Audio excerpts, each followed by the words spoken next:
Përshëndetje të dashur miq dhe mirë se keni ardhur në kanalin tim. Unë jam Elona. Videoja e sotme në fakt është një video falenderimi me që kanali im sapo i kaloi 1000 abonues. Në shenjë mirënjohje dhe falenderimi për të gjithë ju që më keni mbështetur me pëlqime dhe komente, unë videon time më të klikuar dhe më të pëlqyer sot për ju e kam sjell në një formë ndryshe duke e përgatitur me lule shtrydhe. Pra, sot do të përgatisim trileqe me lule shtrydhe. Shumë veta trileqen e kanë provuar dhe kanë mbetur shumë të kënaqur. Disa, me çvëre edhe nga komentet, kanë hasur vështirësi në përgatitjen e karamelit. Brenda videos, gjatë shpjegimit të procesit, do t'ju jap përgjigje dhe këtyre problemeve të vogla që keni hasur. Sepse ju ka ndodhur dhe si mund ta evitoni. Ju lutem, keni respekt për punën dhe mundin që unë bëj për të xheruar dhe shpjeguar me hollësi çdo detaj që ju ta bëni sa më mirë. Dihet që ju të gjithë do ta pëlqejnë pasi gustot dhe shijet mund të mos na përputhen, por të jemi pak më objektiv në ato çfarë shkruajmë. Për mos të zgjatur shumë, le të fillojmë nga puna. Si fillim po ju them që recetat i keni në info box. Nëse videon jeni duke e parë nga telefoni, në të djathtë të videos, poshtë gjendet një trekëndësh i vogël në të cilin kur klikoni hapet receta. Nëse jeni duke e parë nga kompjuteri, poshtë videos janë dy fjali. Mbas atyre dy fjalive është një kuti e vogël që thot show more. Kur klikojmë tek ajo fjalë, hapet receta komplet. Ju a thash këtë të dashur miq pasi disa më kanë pyetur që ku e ke recetën dhe nuk e kanë gjetur për dije të përgjithshme. Punën e filloj me përgatitjen e kekut. Kekun, siç e kam shpjeguar dhe në videon e parë, do të ndajmë të verdhat nga e bardha duke i hedhur në dy enë të ndryshme. Enët duhet jenë të thata kompletësisht dhe duhet mundohemi që mos ta bjerë asnjë pikë e verdhë në të bardhat. Vezët duhet jenë në temperaturën e dhomës dhe fillojmë të rrahim me gjysmën e sheqerit të bardhat derisa të na formohet një shkumë e cila nuk na bie nga tasi. Pastaj, me pjesën e sheqerit që na ka mbetur, do të rrahim të verdhat. Pasi i kemi rrahur mirë dhe të verdhat, me anën e një site do të shtojmë produktet e thata, pra miellin, vaniljen, pluhurin pjekës dhe do t'i rrahim ndaç me robot ose me një spatull, nuk ka rëndësi. E rëndësishme është që kur të bashkojmë të bardhat me të verdhat, atëherë të përdorim vetëm një spatull dhe jo ta rrahim me robot sepse nuk duam që të shuajmë shkumën që kemi formuar. Unë kësaj radhe e kam përgatitur në një enë xhami. Keni parasysh që kur përdorni enë xhami, ta vendosni kekun jo në raftin e mesëm të furrës, por një kat më poshtë, pasi tavat e xhamit e ruajnë shumë nxehtësinë dhe poshtë keku mezi do t'ju piqet. Pra, për këtë arsye vendosim një kat më poshtë që t'na piqet një trajtësisht si lart edhe poshtë. Kekun do ta piqni në një temperaturë që piqni zakonisht kekun. Pra, fura ime e pjek me 210 gradë kekun normal, kështu që unë do ta vë me 210 gradë, pastaj, mbas 15 minutash, do ta ul në 190 gradë, pra do ta zbresim me 20 gradë. Dhe për 30 minuta, maksimum 30-35 minuta, është gati. E provojmë me një kunj dhëmbësh dhe nëse kunja na del e thatë, atëherë keku është gati.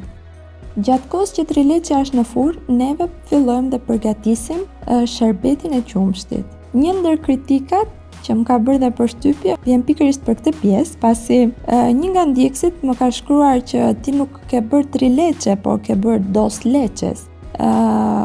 Unë dua t'ju them që edhe pse brenda videos unë e kam përmendur që trileqja vërtet bëhet me 3 qumshte, por ne sot do ta përgatisim vetëm duke e njomur me qumësht, pasi duam që të gjithë ta bëjmë kollaj ose të paktën ta provojnë, sepse njerëzit nuk e dinë të tërë se si bëhet trileqja, s'ka pse të harxojnë produktet kot për një recetë që nuk e kanë provuar ndonjëherë.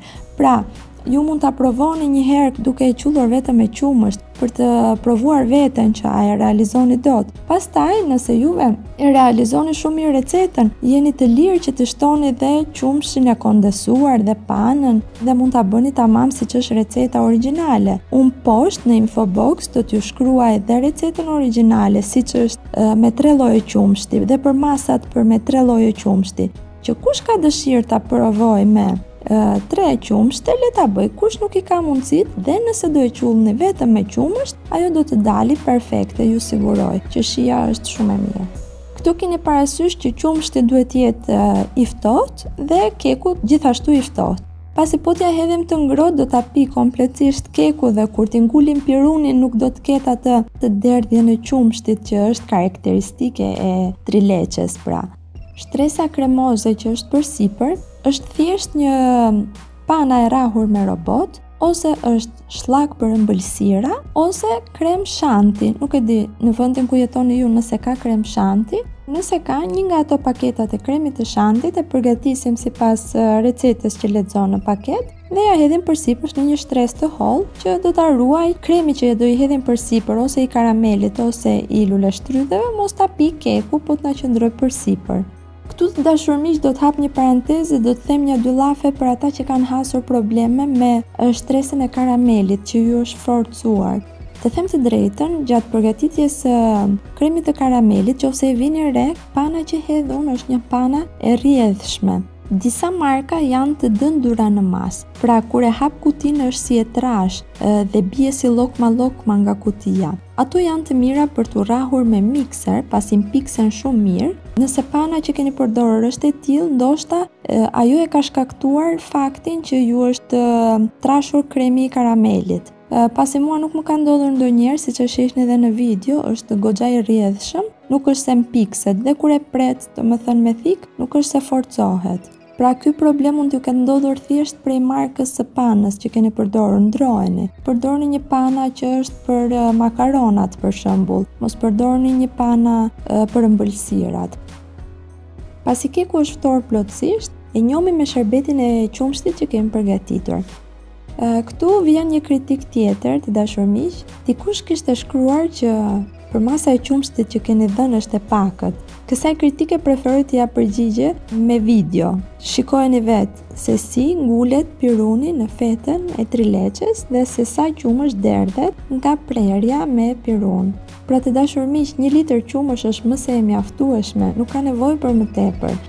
Vetëm nëse do t'ja hidhni të ngrohtë, kur keku është i ngrohtë, atëherë ajo do ta pi kompletësisht dhe nuk do të ketë qumësh të brenda, po do të jetë një kek i squllur vetëm.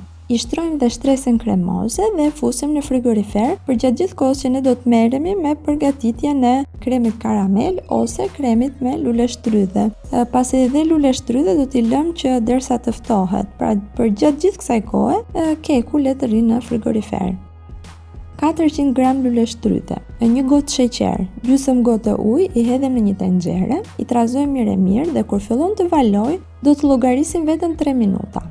Mbas 3 minutash do ta bluajmë me blender. Do ta bluajmë në atë mënyrë që mos të ngelet asnjë copës e vogël, por të jetë kompletisht një pure e mirë luleshtrydhesh. Në këtë pikë i shtojmë niseshten të cilën e kemi tretur me pak ujë. Nëse masa pas shtimit të niseshtes ju trashet goxha, mund t'i shtoni pak ujë. Keni parasysh që duhet jetë një masë e dëndur, por njëkohësisht dhe e rrjedhshme. Jo e trash si puding, pasi neve duhet që ta shtrojmë kollaj mbi trileçe. Pasi masa jetë ftohur, pra ka arritur në temperaturën e dhomës, atëherë ja hedhim kekut përsipër dhe e fusim përsëri në frigorifer për gati 1 orë dhe mbas 1 ore e nxjerrim dhe e zbukurojmë.